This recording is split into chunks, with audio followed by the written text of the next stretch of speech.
Hello everyone, मैं मिथुन सिंह स्वागत करता हूं आप सभी का। आशा करता हूं आप सभी बहुत अच्छे होंगे। सीटेट वर्सेस जेटेट का केस फाइनली आज जो है सुप्रीम कोर्ट में आखिरी बार सुना गया और डिसीजन को रिजर्व रख लिया गया है। ये तो आपको एक वीडियो के माध्यम से मैंने आपको बताया ही था। देखिए, बार बार लोग नीचे कमेंट करके बोलते हैं कि आप वीडियो लंबी बना देते हो। तो देखिए, जिनको शॉर्ट्स देखने की आदत लग चुकी है तो वो शॉर्ट्स देखे ना जाकर। लॉन्ग फॉर्मेट की वीडियो आपके लिए नहीं है, आप मत देखो वीडियो। आप जाकर के शॉर्ट्स में जो 28-30 सेकंड में आपको जो है चीज़ें बता दी जाती है, प्लीज़ डू वॉच देम। आप उन्हें जाकर देखिए, यहाँ आपको देखने की ज़रूरत नहीं है। जिनके पास सीरियसनेस है, जिनको मामले को समझना है, तहकीकात को समझना है, वो इस वीडियो को देखें और समझने की कोशिश करें। बाय द वे, देखो, जो चीज़ें आपके सामने आ रही है, जिस पर्सपेक्टिव से चीज़ें आ रही है, मैंने भी आपको बताया है कि 90% चांसेस है कि जेटेट इस केस को जीत जाएगा। तो मैंने सुनवाई सुनी, उसके अकॉर्डिंगली अब जो है एक थ्योरी सामने आ रही है। उस थ्योरी को मैं आपके सामने रखना चाहता हूं और मैं उस थ्योरी से बिल्कुल इत्तेफाक रखता हूं। तो मैंने सोचा कि आपके गमगीन वाले माहौल में थोड़ी सी जो है तड़का लगाया जाए और आपको जो है बिल्कुल ऑथेंटिक चीज़ें सामने रखी जाए। देखिए, मैंने बार बार आपको कहा है कि दो बातों पे जो है सरकार को या फिर जो जेटेट वाले पक्षकार हैं उनको पीछे धकेला जा सकता है। पहली बात तो कि झारखंड में 8 सालों से टेट की परीक्षा नहीं हुई है, तो इस बात को लेकर जो है उन्हें पीछे धकेला जा सकता है और सुप्रीम कोर्ट हमारे पक्ष में निर्णय सुना सकता है। तो इसके बारे में ही बात करेंगे हम लोग, सारी चीज़ों को देखेंगे। बाय द वे, आप अगर मेरे अभी तक के पूरे वीडियोस को उठाकर देख लो, मैंने हर बार कहा है कि अगर सरकार एक बार ना जेटेट की परीक्षा ले लेती और फिर बहाली करती ना, तो कोई इधर उधर जाता ही नहीं। आप पूरे सभी मेढक को एक तराजू में तौल पाते। अदरवाइज अभी एक मेढक इधर फुदक रहा है, एक मेढक उधर फुदक रहा है, जिस वजह से आपको जो परेशानी जो है देखने को मिल रहा है। तो खैर, परेशानियों को हम लोग झेलेंगे और आगे बढ़ेंगे, क्योंकि वो बोलते हैं ना कि जिसमें संघर्ष, आपके जीवन में अगर संघर्ष नहीं तो कहानी आपकी कैसे बनेगी। MS धोनी जो अनटोल्ड स्टोरी मूवी आई थी, वो मूवी इसलिए आई क्योंकि धोनी ने संघर्ष को देखा। तो आप भी धोनी के ही मिट्टी से जो है पैदा हुए हो, इस मिट्टी से पैदा हुए, तो संघर्ष आपको करना होगा। देखिए, यहाँ पे ये जो थ्योरी है, कोई शायद कैरियर फाउंडेशन या कुछ ऐसा चैनल है, उनके द्वारा जो है टेलीग्राम चैनल पे ये सर्कुलेट किया जा रहा है। तो चलिए एक एक करके हम लोग देखते हैं। बताया गया कि जो सीटेट और जेटेट का जो कोर्ट केस है उसको बारीकी से जो है सुना गया, समझा गया, और इस मुद्दे पर सीटेट पिछड़ता हुआ दिख रहा है। देखिए, ये क्यों पिछड़ता हुआ दिख रहा है, मैंने आपको पहले भी बताया है। इसका सीधा सीधा रीजन है कि जब सुप्रीम कोर्ट के जज ने पूछा कि आपके पास क्या, आप समझते हो कि आपको लगता है कि जो स्टेट गवर्नमेंट है उसके पास राइट नहीं है शिक्षा को लेकर जो है कानून बनाने को, तो सरकार ने कहा कि नहीं, हमारे जो वकील थे, हम सभी के जो वकील थे, सीटेट वाले वकील, उन्होंने कहा कि नहीं नहीं नहीं, ये ऐसा मैं नहीं मानती। तो इस पे जो है थोड़ा सा हम लोग बैकफुट पे आए और ये जो है बहुत बड़ी बात यहाँ पे जो है ये एक लाइन ड्रॉ करेगा। लेकिन जजमेंट जो है रिजर्व रखा गया है, इस वजह से आपके लिए थोड़ी सी उम्मीद की किरण जगी है। अब आगे देखिए, बार बार जो है देखो, नोटिफिकेशन में बदलाव करना सही नहीं है। ये बोला गया कि सीटेट को बीच में क्यों लाया गया, या फिर जो अदर स्टेट से टेट पास हैं उनको बीच में क्यों लाया गया। बार बार नोटिफिकेशन में बदलाव करना सही नहीं है। लेकिन बाद में हमारी वकील मीनाक्षी अरोरा ने दो प्रमुख बातों पर जज को जो है कन्विंस करने का प्रयास किया, जिस पर जो है बारी बारी से चर्चा की गई, और उसके बाद जो है कोर्ट ने भी मान लिया कि हाँ, ये बात सही है कि जो है सरकार बीच बीच में बार बार जो है ये बदलाव कर रही है। तो ऐसे में एक और बदलाव करना कोई बड़ी बात नहीं है। इसलिए जो है छात्र हित में जो है हाईकोर्ट ने सीटेट को शामिल करने का जो है ऑर्डर दिया था, और साथ में जेटेट को पहले ही प्रयास में आपको जो है पास कर लेना होगा। ये भी बात यहाँ पे बताई गई थी। ठीक है, अब देखिए, मीनाक्षी अरोरा ने कहा कि बीच में जो है विज्ञापन में बदलाव किए गए थे, और सुप्रीम कोर्ट ने माना कि हाँ, इसमें से 2 बार जो है सुप्रीम कोर्ट ने इस बात को कंसिडर कर लिया कि हाँ, बीच बीच में जो है ये जो करेक्शन हुआ था ये हुआ है।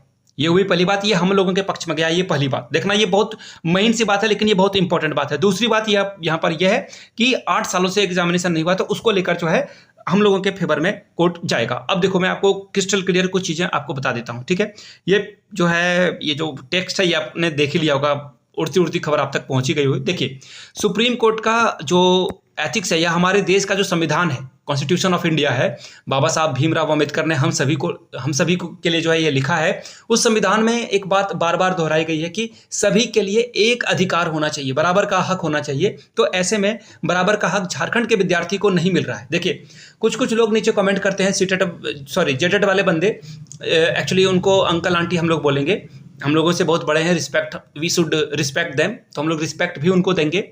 उन्होंने कहा कि हम लोग 8 साल से इंतजार कर रहे हैं और तुम लोग बार बार जेटेट का जो है रट लगा रहे हो। तो भैया, आप लोगों ने 8 साल इंतजार किया, अच्छी बात है, इस दौरान हाई स्कूल की रिक्रूटमेंट आई, पीजीटी की रिक्रूटमेंट आई, आप नहीं निकाल पाए because you don't have a capacity to crack those examination. इसलिए आप यहाँ पे बैठ के यहाँ पे मेरे कमेंट सेक्शन में कमेंट खेलते हो। आओ खेलो, I don't have issue with that. आइए ना, आप इंगेजमेंट बढ़ाने का काम कर रहे हो, आप कमेंट सेक्शन में आप मेरे बारे में बुराई कर रहे हो, वीडियो और लोगों तक पहुंच रही है। आप अगर बुराई करना चाहते हो, यू आर मोस्ट वेलकम। मैं बोला ना, फ्रीडम ऑफ स्पीच को मैं बहुत ही जो है अलग लेवल पे लेता हूं। आप फ्रीडम ऑफ स्पीच के तहत आप मेरा जो मेंटल टफनेस है वो बहुत हाई है। आप नीचे कमेंट करते जाओ, गुस्सा अगर आया मुझे तो डेफिनेटली मैं आपको उसी के भाषा में रिप्लाई भी कर दूंगा। डोंट वरी अबाउट दैट, पहली बात। दूसरी बात, देखिए सुप्रीम कोर्ट ऑफ इंडिया जो है बार बार इसी मुद्दे पे जो है चलती है, या इसी पैटर्न पे हमारा देश का संविधान चलता है कि हम लोग जो है सभी को इक्वालिटी जो है, इक्वल जो है ट्रीटमेंट दें। इक्वल ट्रीटमेंट देना हमारे लिए ज़रूरी है, ठीक है।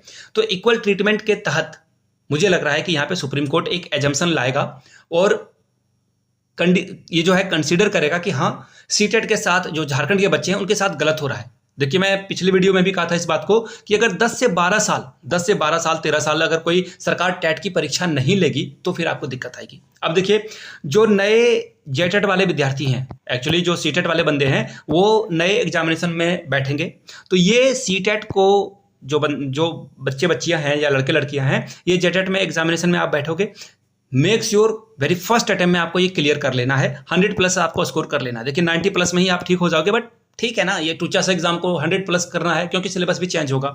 ये तो ऑन द कार्ड है, ये बातें ऑन द कार्ड है कि ये सिलेबस चेंज होने ही वाला है और आप आराम से इस एग्जामिनेशन को क्रैक कर लोगे। सी टेट में आम लोग जो हैं, बहुत सारे मेरे स्टूडेंट हैं, 120+ वो ला चुके हैं, तो ऐसे में 100+ करना that is not a big deal.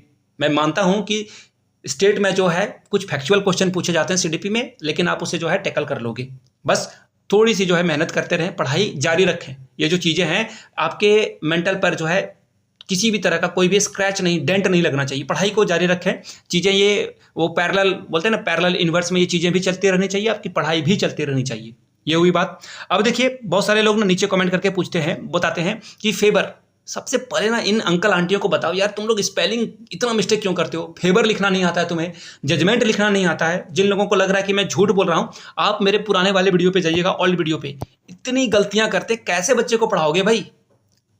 Competition तुमसे तो सीटेट से हो नहीं रहा है, नए विद्यार्थियों से आप डर रहे हो, ऊपर से इतनी गलतियां। एक्सपोज खुद को क्यों कर रहे हो? आप अपने आप को एक्सपोज क्यों कर रहे हो? बार बार इतनी गलती जो है, आपके स्पेलिंग मिस्टेक इतने हो जाते हैं, कैसे पढ़ाओगे आप बच्चों को?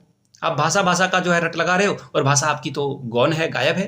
खैर, अच्छी बात है, इंप्रूवमेंट की हमेशा गुंजाइश रहती है, तो इंप्रूव करते रहें आप लोग। बाकी तो गलती करोगे तो मैं तो टोकूंगा ही कमेंट सेक्शन में। आप लोग भी देखना, इनकी भाषा लैंग्वेज देखना। अब देखो, ये सतर्क हो जाएंगे, तो जो अच्छी बात है। आप अगर सीरियस होकर अगर आप कमेंट कर रहे हो तो डेफिनेटली एक बार आप चेक कर लो कि आप जो लिख रहे हो वो सही ढंग से लिख रहे हो या नहीं। अदरवाइज जो है मैं तो कमेंट का रिप्लाई कर दूंगा। तो देखिए, बाबा भोलेनाथ की नगरी से मैं आप लोगों के लिए वीडियो बना रहा हूं। तो बाबा भोलेनाथ, आप अल्लाह में मानते हो, सिख धर्म वाले जो है गुरु साहब में मानते हैं, तो जो भी जिस धर्म में मान रहे हैं, बिलीव कर रहे हैं, प्लीज़ प्रे जरूर करें। बाकी हमारे आपके लिए जो है डिसीजन अभी भी 50-50 ही मैं मानूंगा, और सुप्रीम कोर्ट हम सभी के लिए कुछ ना कुछ अच्छा फैसला लाए, क्योंकि एक नज़ीर बने। और बाकी तो देखिए, 24,000 की भर्ती कब आएगी नहीं आएगी, हमें और आपको किसी को कोई आइडिया नहीं है। 24,000 की भर्ती देखो, ये सरकार तो नहीं लाने वाली है अभी। और अगर हेमंत सोरेन की फिर से सरकार आई तो देखना, ये 6 महीने में जो इन्होंने जो नाच किया है ना, 1,000 रुपये फ्री में दे रहे, बिजली बिल फ्री माफ कर रहे हैं, ये सारा काम ये लास्ट टाइम में कर रहे हैं। 5 साल तक इनको जो है मौका नहीं मिला। ये जेटेट एग्जामिनेशन करा लेते पहले तो ये समस्या ही नहीं आती। तो सारे फसाद के जड़ जेएमएम की सरकार है। मैं तो एक मतलब कॉन्स्पिरेसी थ्योरी मुझे लगता है कि ये पुराने जेटेट वाले विद्यार्थी जो हैं, इनके रिश्तेदार हैं क्या, पता नहीं। मतलब इतने स्पेशल ट्रीटमेंट क्यों ही दे रहे हो, मुझे समझ में नहीं आ रहा। आप एक बार जेटेट का एग्जामिनेशन ले लेते हो तो हमारा काम हो जाता। अब देखिए ना, कुछ लोग इतनी मतलब बाहियात बातें नीचे कमेंट सेक्शन में लिखते हैं कि पहले से ही 2 लाख जो है बच्चे हैं, 2 लाख बच्चे जो है यहाँ पे पहले से ही जो है सीटेट पास हैं, सॉरी जेटेट पास हैं। तो भैया जेटेट पास है तो क्या हो गया? अगर मैं बोल दूं आपके घर में जो है आपके पिताजी के 2-3 बच्चे हैं, तो आप बच्चे पैदा नहीं करोगे क्या? आपके घर में पैसा है तो क्या आप और पैसे नहीं कमाओगे क्या? तो ये तो टैट परीक्षा है, तो ये तो आपको हर साल में एक बार तो करना ही करना है, ये रेगुलेशन है। आप नहीं करोगे तो ये वायलेशन है। तो ये चीज़ें हैं, पता नहीं ऐसे जाहिलों से क्या ही बात मैं करूं। ऐसे कमेंट सेक्शन में देखता हूं तो मैं सिर पकड़ देता हूं। खैर, कमेंट सेक्शन में इनके बातों को ध्यान से सुनना और ध्यान से रिप्लाई करना। चलिए मिलते हैं अगले वीडियो में। एक्चुअली ध्यान से सुनोगे क्या, ये ध्यान से लिखेंगे, आप ध्यान से पढ़कर रिप्लाई करना। चलिए मिलते हैं अगले वीडियो में। कोई और इन्फॉर्मेशन आती है तो उसकी सूचना आपको मैं दूंगा। Thank you so much.